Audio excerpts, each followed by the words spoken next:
రాష్ట్రీయ లోక్దల్ ఆధ్వర్యంలో చేపట్టిన దీక్షా శిబిరానికి చేసినటువంటి నా మిత్రులందరికీ ఆర్ఎల్డి నాయకులందరికీ కూడా నా హృదయపూర్వక నమస్కారం, స్వాగతం, శుభాంజలి. మీకు తెలుసు, ఈ మధ్యకాలంలో కొండా సురేఖ గారు క్యాబినెట్లో పర్సంటేజ్ ఇస్తే తప్ప మంత్రులు పనిచేయట్లేదని చెప్పింది. అంటే ఆమెనే ఒప్పుకుంది.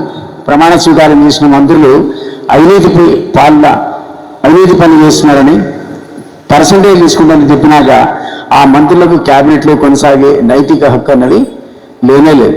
ఆ కారణం చేతనే ఈరోజు మనం దీక్షా శిబిరంలో పెట్టిన మొదటి ఐటమ్ ఏంటంటే అవినీతి పరులైన మంత్రులను తక్షణమే బర్తరఫ్ చేయాలి. ఈ డిమాండ్ ఎవరికి? ఈ పూటకి సీఎం కూడా అడుగుతున్నాం, ఆయన ఏ పూట గవర్నర్ అడుగుతున్నాడు.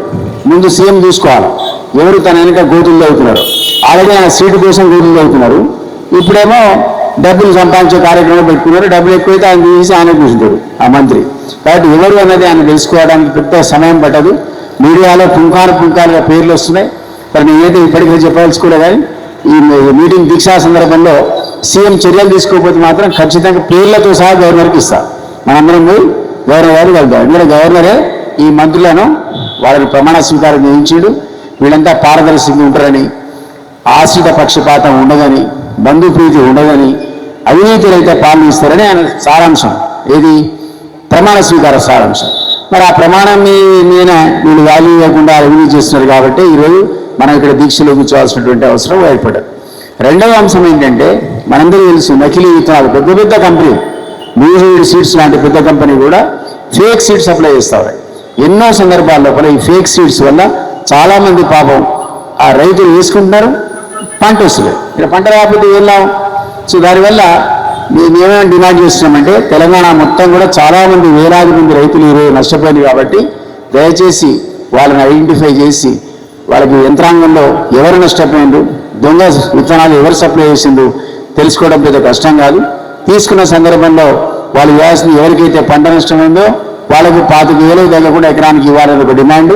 అదేవిధంగా నకిలీ విత్తనాలు రైతులకు చేరకుండా అట్లాంటి సంస్థల మీద కఠినమైనటువంటి క్రిమినల్ యాక్షన్ తీసుకుంటే తప్ప ఇది ఆగవు. కాబట్టి ఈ బెడద నుంచి నివారణ కోరుకుంటూ కూడా మన రెండో ఐటమ్ కింద పెట్టుకున్నాం. మూడోది, అది కూడా చాలా ఇంపార్టెంట్. 2009 లోపల ఒక చట్టం వచ్చింది, నిర్బంధ విద్యా చట్టం వచ్చింది. ఈ చట్టాన్ని సుప్రీంకోర్టు మ్యాండేటరీ చేస్తున్నారు. ఆ సందర్భంగా అది ఏం చెప్పింది అంటే, ఎస్సీ ఎస్టీ బీసీలు ఎవరైతే ఉన్నారో వాళ్ళందరికీ కూడా 25% ప్రైవేట్ ఇన్స్టిట్యూషన్స్లో ఉచిత విద్య ఇవ్వాలని. చాలా గొప్ప అదృష్టం. అది ఒక రకంగా చెప్పాలంటే అది మన రాష్ట్రంలో కేసీఆర్ పీడని ఇంప్లిమెంట్ కావాలి. ఎందుకంటే చట్టం వచ్చింది 2009లో, 2014లో రాష్ట్రంలో వచ్చింది. కాబట్టి అది అమలుకు నోచుకోవడం వల్ల ఎంతోమంది ఎస్సీ ఎస్టీ బీసీ మైనారిటీ వికలాంగ పిల్లలందరికీ కూడా ఈ ప్రైవేట్ స్కూల్లో వెళ్ళే భాగ్యం కలగట్లేదు. కష్టపడి కింద మీద డబ్బులు కడుతున్నారు, ఫీజులు కడుతున్నారు, పోతున్నారు, వేరే విషయం. అది పెద్ద గుదిబండలాగా వీళ్ళకి పరిణమించింది. ఏది? ఈ విధమైనటువంటి ప్రైవేట్ స్కూల్లో చదువు. అట్లా కాకుండా ఫ్రీ ఎడ్యుకేషన్ అనేది కనుక ఇచ్చినట్టయితే 25%, ప్రతి స్కూల్లో 25% ఇస్తే ఒక అంచనా ప్రకారం దాదాపు 5-6 లక్షల మంది పిల్లలకు ఉచితంగా ఈ కార్పొరేట్ స్కూళ్ళలో ప్రైవేట్ స్కూల్లో విద్య లభిస్తున్నది ఒక అంచనా. అది ఈరోజు మనం చూస్తున్నాం. కార్పొరేట్ వైద్యానికి పోతే మన పక్కకి ఒక వైట్ కార్డ్ అని ఉంటాడు. ఎందుకు? ఇది ఫీజు రియంబర్స్మెంట్ వాళ్ళు చేస్తున్నారు కాబట్టి. దాన్ని ఏమంటారు రియంబర్స్మెంట్, మెడికల్ రియంబర్స్మెంట్. కార్పొరేట్ ఆసుపత్రుల్లో మెడికల్ రియంబర్స్మెంట్ ఆ ఆసుపత్రులకు పేదవాడికి ఇచ్చినా వైట్ కార్డుకి ఇచ్చినా కూడా రియంబర్స్మెంట్ ఉంది. కాబట్టి ఏ పేదవాడైనా సరే వైట్ కార్డు ఉంటే పోయి కార్పొరేట్ ఆసుపత్రిలో వైద్యం తీసుకునే సౌకర్యాన్ని గతంలో పాపం రాజశేఖర రెడ్డి గారు కల్పించండి, ఆరోగ్యశ్రీ పథకం. సో అట్లానే ఇప్పుడు కనుక 25% పిల్లలకు కనుక ఫ్రీ ఎడ్యుకేషన్ అనే రైట్ కనుక ఇస్తే ఆ క్రెడిట్ పాపం రేవంత్కే వస్తుంది. తీసుకో ఆ క్రెడిట్. దాదాపు 8 రాష్ట్రాలు ఈరోజు దేశంలో దీన్ని ఈరోజు ఇంప్లిమెంట్ చేస్తున్నాయి. కానీ మన రాష్ట్రంలో కేసీఆర్ పండుకున్నాడు అంటే బిజీ ఉన్నాను ఫామ్లో. కానీ ఇప్పుడు పాపం మన ఈ దొరగారు, ఈ రేవంత్ రెడ్డి గారు కూడా అట్లే పండుకున్నాడు. 2 ఏళ్ళు అయింది. యాక్చువల్లీ ఈ యాక్ట్ 2009 ఇచ్చింది కాంగ్రెసే. అందరికంటే ముందు రేవంత్ రెడ్డి మొదలు పెట్టాలి. కాంగ్రెస్ ఇచ్చిన చట్టాన్నే ఆయన ఖాతరు చేసినట్టు ఆలోచించండి. కాబట్టి మేము ఇది కూడా 3వ అంశం మీరు డిమాండ్ చేస్తూ, ఈ 3 అంశాలు కూడా ప్రజలకు సంబంధించినవి కాబట్టి, మన భవిష్యత్తుకు సంబంధించినవి కాబట్టి దీన్ని డిమాండ్ చేస్తూ దీక్షలో మనం కూర్చున్నాం. మీరందరూ కూడా నాతో పాటు కూర్చున్నందుకు మిమ్మల్ని అభినందిస్తూ, ఈ వాయిస్ ఏదైతే మనం ఇక్కడి నుంచి రేజ్ చేస్తున్నామో పేపర్ల ద్వారా యాడ్స్ ఇచ్చినాం. నేను అనుకుంటే ఈ పాటికి పొద్దునే పాపం సీఎం రేవంత్ రెడ్డి గారు చదువుకుంటాడు. చదువుకోకపోతే రేపు వచ్చే వార్తలనే చదువుతాడు. మా మీడియా మిత్రులకు రిక్వెస్ట్ చేస్తున్నా, రేపన గట్టిగా పతాక స్థాయిలో రాయండి. అప్పుడన్నా మా రేవంత్ రెడ్డి గారు చదువుకుంటాడు. ఇది కాంగ్రెస్ ఇచ్చిన చట్టం కాబట్టి ఇది ఇంప్లిమెంటేషన్ కావాల్సిన అవసరం ఉంది. ఆయన మీదనే భుజాల మీద ఆయనకు ఎక్కువ బాధ్యత ఉంది మనందరికంటే అనేది వారిని గుర్తు చేస్తూ, మీ అందరూ కూడా దీక్షా శిబిరంలో ఇది మనకు పోలీస్ పర్మిషన్ ఉండి 2 o'clock వరకే ఇచ్చారు. మనం 4 వరకు అడిగినాం. సరే ఏదో ఇచ్చాడు, లేదా కోర్టు ఇవ్వాల్సి వచ్చేది. పుణ్యాత్ములు ఆ మంత్రం వాళ్ళకి ధన్యవాదాలు తెలియజేస్తున్నాం. అధికారులకు, పోలీసులకు కూడా మనం వారు ఇచ్చిన టైం ప్రకారం 2 గంటలకే క్లోజ్ చేద్దాం. ఈ దీక్షా శిబిరం ఇప్పటి నుంచి 2 గంటల వరకు కూర్చోవడం ఎవరు లేవద్దు. ఏదైనా పక్క పోల్చుకుంటే తప్ప సీరియస్గా ఇక్కడ కూర్చోండి. తర్వాత మా మల్లేష్ మీకు బిర్యానీ కూడా తినిపిస్తాడు ఇవాళ, అది కూడా తినండి. అంటే ఇంకా జాగ్రత్త మళ్ళీ మీ ఊళ్ళోకి పోండి. ప్రతి నిత్యం జ్ఞాపకం పెట్టుకోండి, ఎవ్రీ మంత్ ఒక ప్రోగ్రామ్ ఉంటుంది. ప్రజలకు సంబంధించిన ఇష్యూస్ మీద మేము ఇక్కడ కూర్చుంటాం, మీరు జిల్లా కేంద్రాలకు కూర్చోవాలి. ఇప్పుడు 6 అధ్యక్షులు ఇచ్చిన జిల్లా అధ్యక్షులు, చాలా సంతోషం. అందరు నాతో RLD నుంచి అప్పటి నుంచి అసోసియేటెడ్ వాళ్ళే మళ్ళీ వచ్చింది. ఇప్పుడు కొత్త వాళ్ళని కూడా మనం పెట్టుకోవాలి. నేను అతి త్వరలో గోపాలరెడ్డి గారు మన వైస్ ప్రెసిడెంట్ ఆర్గనైజింగ్ ఆయన, మొత్తం ఆర్గనైజేషన్స్ ఆయన చూస్తాడు. సిద్ధార్థతో పాటు కలిసి లేదా ఇంకెవరు ఒకరిని పెట్టుకొని ఒక్కొక్క జిల్లా టూర్ చేసి అక్కడంతా సంస్థాగత నిర్మాణం చేస్తాడు. మిగిలిన జిల్లా వీటిలో కూడా అతి త్వరలో కమిటీలు వేసుకుంటాం.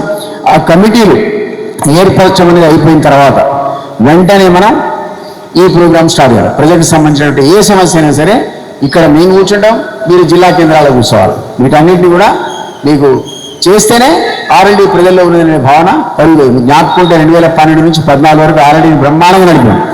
RLD ప్రజా ఉద్యమంలో పాల్గొనే పేరుంది. అజిత్ సింగ్, జయంత్ సింగ్, అజిత్ సింగ్ గారు పాపం లేట్ అజిత్ సింగ్ గారు చనిపోయింది ఆయన కోవిడ్ కారణం వల్ల. ఆయన కుమారుడే మనకు స్కిల్ మంత్రి. మొన్న కూడా చెప్పాడు, సామాజిక తెలంగాణ కావాలని కొట్టాను నేను, కానీ రాలేదని బాధ కలుగుతున్నాడు. ఆయన హిందీ మీకు అర్థమైందో లేదు, కానీ సామాజిక తెలంగాణ అన్నాడు. సామాజిక తెలంగాణ లక్ష్యంతో నేను తెలంగాణ ప్రజలతో కలిసి కొట్లాడినా, కానీ ఇప్పటికి కూడా ప్రజలకు నిధులు, నీళ్లు, నియామకాలు, ఆయన వచ్చిరాని తెలుగురా ఆ 3 words వాడు, నిధులు, నీళ్లు, నియామకాలు ఇప్పటికి కూడా అమలుకు నోచుకొని తెలంగాణ కాబట్టి RLD తిరిగి పునరుద్ధరిస్తున్నా అని మన వెంట ఉంటానని భరోసా ఇచ్చాడు. మనకేం భయం లేదు. పెద్ద జాతీయ పార్టీ 6 రాష్ట్రాల్లో ఉంది. యూపీలో పవర్ఫుల్ రైతుల పార్టీ, మనది కూడా రైతుల పార్టీ. రైతుల గురించి కూడా మనం తీవ్రంగా పోరాల్సిన అవసరం ఉంది. ఒక ఐటమ్ అయితే రైతులు ఎంచుకున్నాం, కానీ రాబోయే రోజుల్లో మిగిలిన అంశాల పట్ల కూడా రైతులను మనం చైతన్యవంతులు చేయాలి. మన యువకులను చైతన్యవంతులు చేయాలి.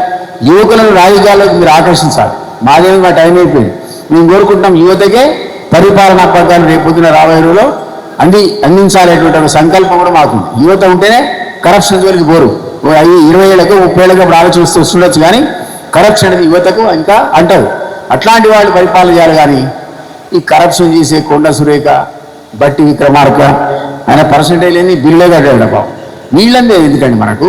ఆ మధుప్రియ మంచిగానే భూములు పేలాలు ఎరుకోవడానికి తీసుకొచ్చి అవార్డులు ఇస్తున్నారు తెలంగాణ. రవిడమే ఆ పిల్ల రవిడమే. వీళ్ళంతా ఎక్కడి నుంచి వచ్చింది? 9 ఏళ్ల నుంచి ఆ అమ్మాయి గజగట్పం మనతో పాటు విపరీతంగా తెలంగాణ పాటలు పాడింది. మరి మధుప్రియ ఎందుకు ₹1 వేలే?